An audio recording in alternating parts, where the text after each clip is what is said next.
नमस्कार। आज हमारे साथ है नमस्कार। जाने माने डेंटल सर्जन आशीष माथुर, जो कि नोबल डेंटल क्लिनिक उदयपुर के निदेशक होने के साथ उदयपुर के आरआर डेंटल कॉलेज से भी संबद्ध हैं। वे इंडियन डेंटल एसोसिएशन आईडीए और एमपीएस के सदस्य हैं। नई दिल्ली से उन्हें एंडोडोंटिक्स एंड इम्प्लांटोलॉजी में फेलोशिप प्राप्त है। डॉक्टर आशीष माथुर, आपका स्वागत है। नमस्कार। धन्यवाद। डॉक्टर साहब, हम आज है ना, पहले समस्याओं से पहले चर्चा करने से पहले उन बातों पे जी आपसे जानना चाहेंगे कि जिनके कारण हमें क्या प्रिकॉशंस रखने चाहिए जिनसे दांतों की समस्या उत्पन्न ही ना हो। देखिए, समस्या उत्पन्न ही ना हो उससे पहले समस्या के पीछे कारण पे अपन प्रकाश डालें तो सबसे बड़ी दिक्कत है हमारे बीच में जागरूकता की कमी। जी। आज के समय में जहाँ पे हर 10 में से 9 मरीज दांत के किसी ना किसी संबंधित रोग से पीड़ित हैं, उनमें से मात्र 2 से 3 व्यक्ति ही सही समय पे अपना इलाज कराते हैं। जी। तो ये जो लापरवाही है, ये जो नेग्लिजेंसी है अपनी ओरल हेल्थ के प्रति, यही समस्याओं का मूल रूप है। जी।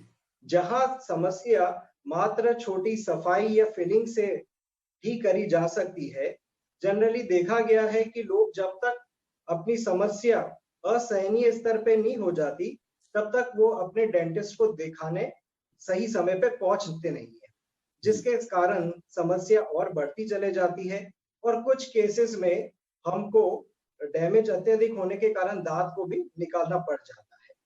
तो अगर हम थोड़ा अपनी ओरल हेल्थ के प्रति जागरूक रहें और सही आदतों का पालन करें तो समस्या इतनी बढ़ेगी नहीं। जी। सही आदत से मेरा मतलब है नियमित रूप से ब्रश करना। सवेरे तो अपन करते ही, रात को सोने से पहले भी करें। जी। ब्रशिंग के साथ साथ दांतों की सफाई के साथ साथ हम अपनी जीभ, टंग को भी क्लीन रखें। जी। सही खान पान का चुनाव करें। जी। ऐसी कुछ चीजों का बातों का ध्यान रखें तो समस्या आगे ना बढ़े। जी। रेगुलर चेकअप पे जरूर अपना थोड़ा ध्यान रखें। नियमित रूप से चेक कराएं, क्लीन कराएं।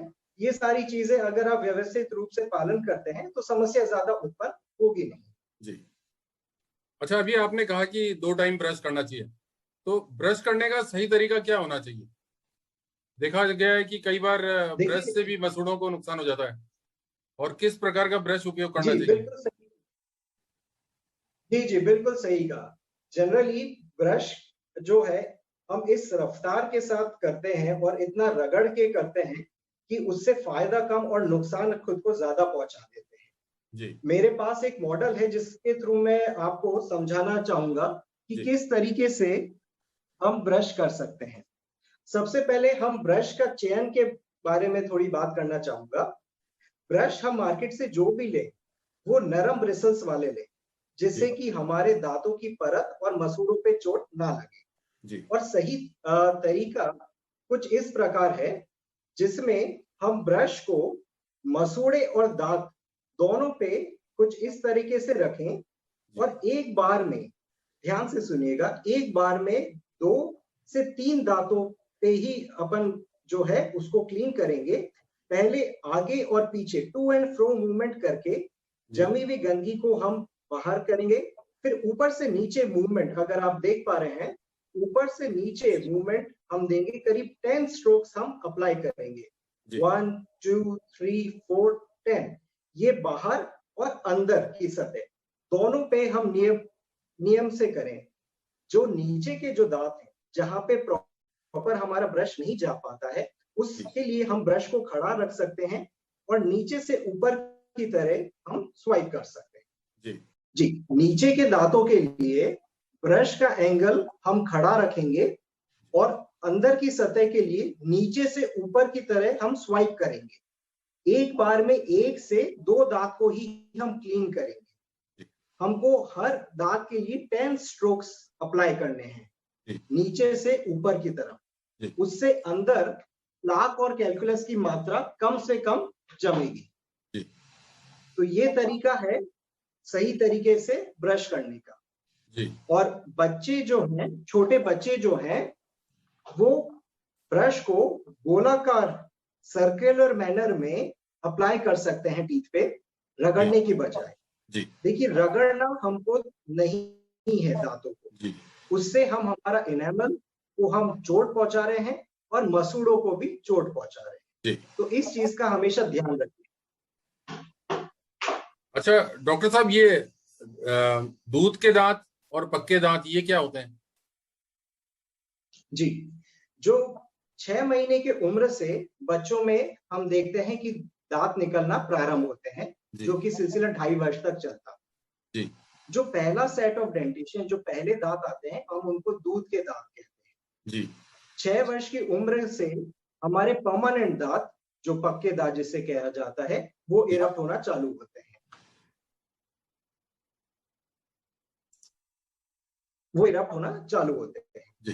अनुमान देखा ये गया है, पेरेंट्स एक भ्रांति में रहते हैं कि अभी बच्चे के दूध के दांत हैं, अगर इनमें कोई सड़न गलन रहती भी है तो ये उसके आगे चल के परमानेंट दांत से रिप्लेस हो जाएंगे। तो इस चीज पे मैं आप लोगों का ध्यान आकर्षित करना चाहूंगा। दूध के दांत भी हमारे लिए उतने ही इंपॉर्टेंट है जितने परमानेंट दांत। दूध के दांत ही हमारे लिए फाउंडेशन का काम करते हैं, हमारी पेड़ियों को बनाते हैं, मजबूत करते हैं। और सही समय आने से पहले अगर दूध के दांत क्षतिग्रस्त हो जाते हैं या निकल जाते हैं तो हमारे परमानेंट दांत के इरप्शन के सीक्वेंस में गड़बड़ी आ जाती है, जिसके कारण दांतों का टेढ़ा मेढ़ा होना, ये दूसरी समस्या उत्पन्न हो जाती है। और उसके कारण कई बार हमारे चेहरे की प्रोफाइल या सिमेट्री में भी फर्क आने लग जाता है। इसलिए दूध के दांतों को भी उतना ही इंपॉर्टेंस दीजिए जितना परमानेंट दांतों को दिया जाता है। अच्छा डॉक्टर साहब, अभी आपने बताया कि दांत टेढ़े मेढ़े आने लग जाते हैं, तो ये टेढ़े मेढ़े दांत आने का भी कुछ इलाज होता है आगे, उसके बारे में कुछ बताएंगे? जी बिल्कुल, जी बिल्कुल। आज की तारीख में टेढ़े मेढ़े दांतों को सही करने के लिए काफी सारे उपाय हैं। जो कॉमन तरीका हम अपनाते हैं उसको हमारी भाषा में ऑर्थोडोंटिक्स कहा जाता है, जिसमें ब्रेसेस और तार की मदद से टेढ़े मेढ़े दांतों को सीधा किया जा सकता है।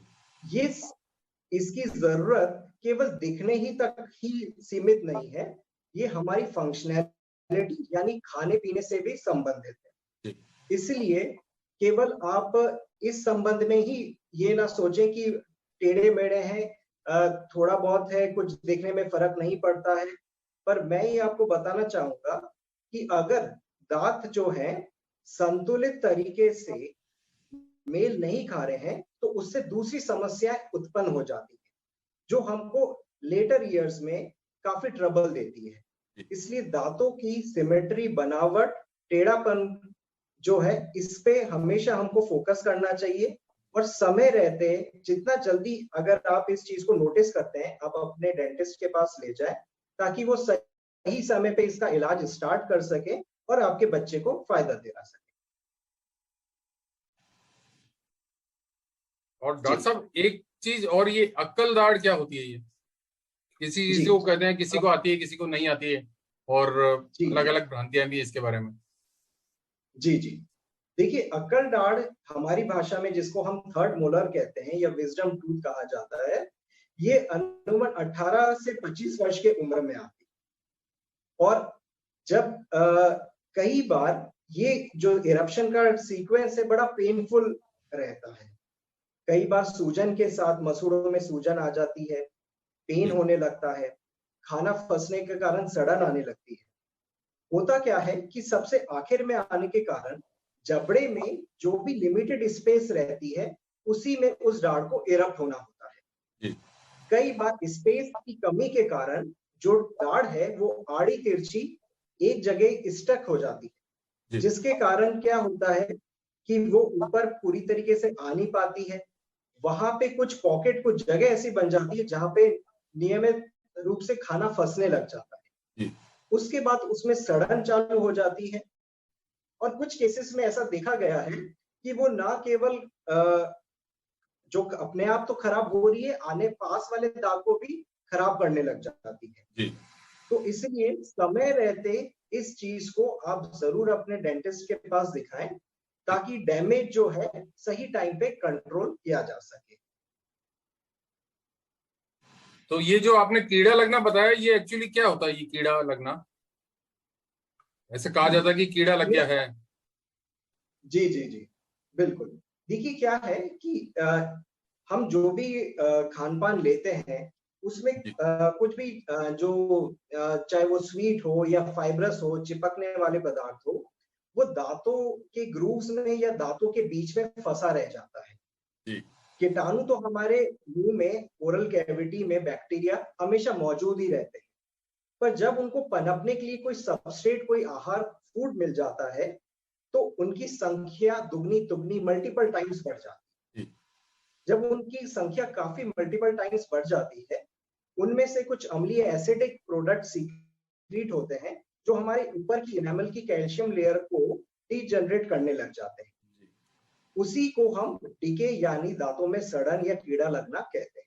जी शुरुआती तौर पे ये सबसे ऊपर की परत एनामल में स्टार्ट होती है और उसको भेदते भेदते वो अंदर डेंटिन यानी कि नरम लेयर तक पहुंचती है। हमारे दांतों के बीचों बीच नसें होती है जी जो हमको ठंडे, गर्म और दर्द का एहसास कराती है।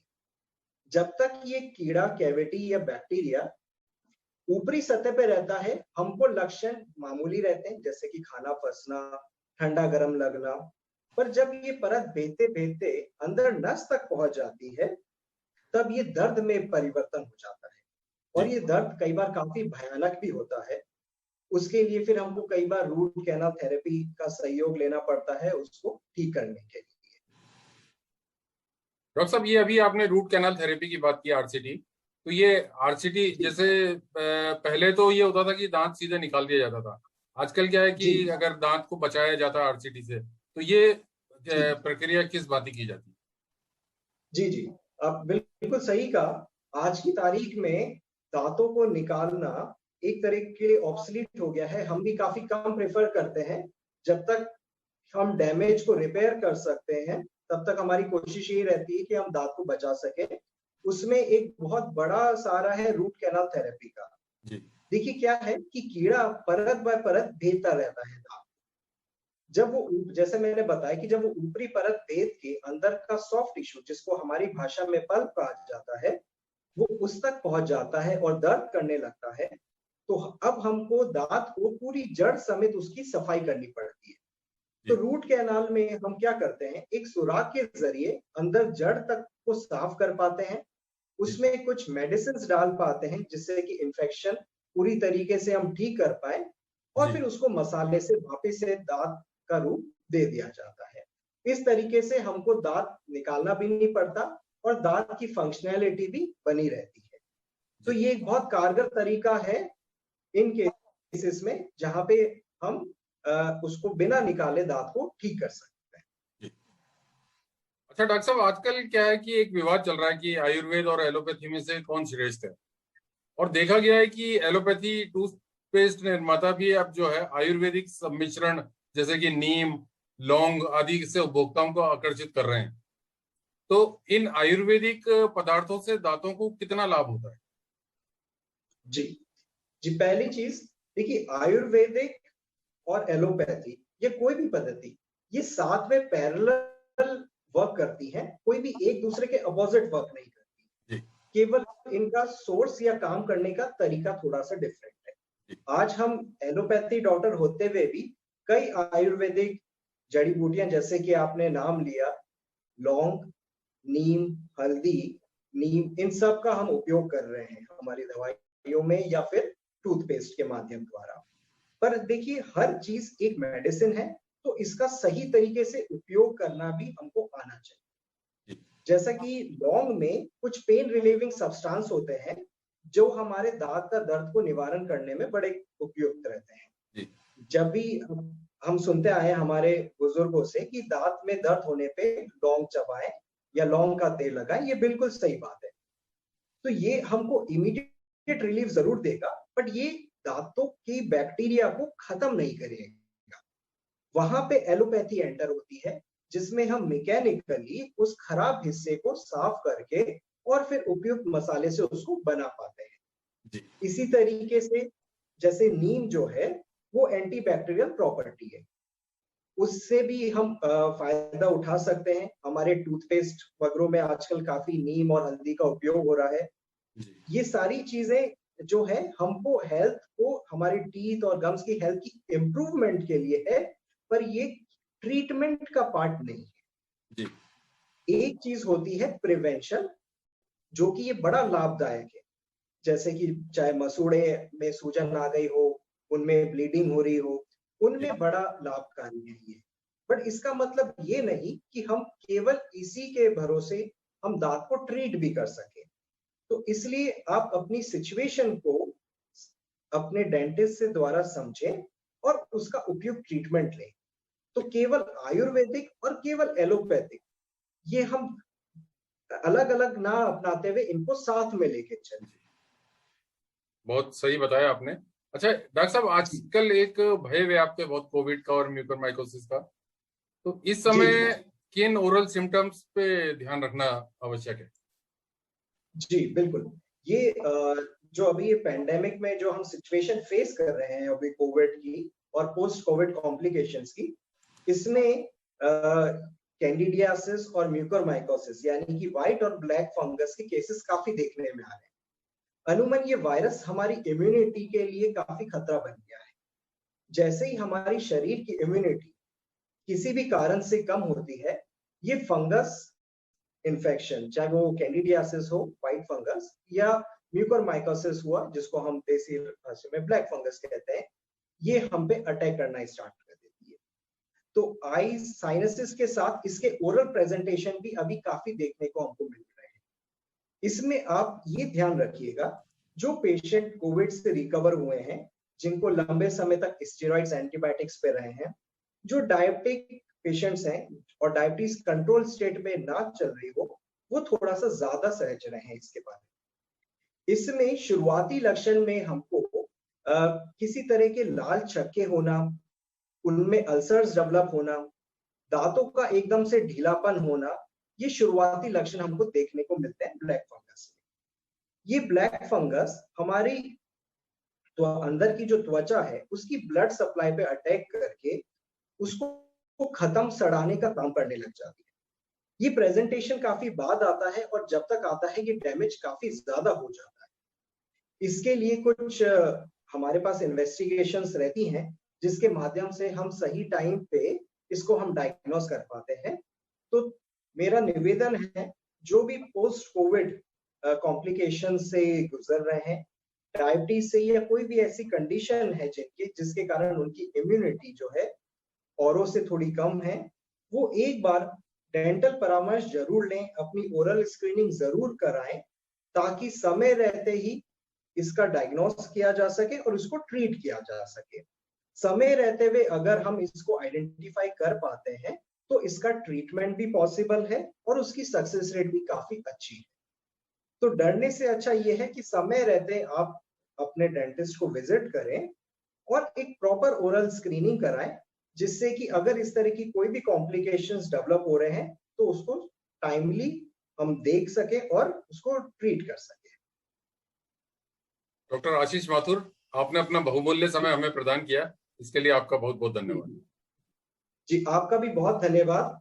सोशल मीडिया के थ्रू आप ये बहुत अच्छी पहल कर रहे हैं, उसके लिए आपको भी बहुत बहुत धन्यवाद। आपने हमको मौका दिया, हमको हमारी बात, हमारे विचार रखने का मौका दिया, उसके लिए भी बहुत बहुत धन्यवाद। शुक्रिया। और आशा करते हैं कि हमारे श्रोता भी बहुत लाभान्वित होंगे आपके ज्ञान से। धन्यवाद। जी धन्यवाद।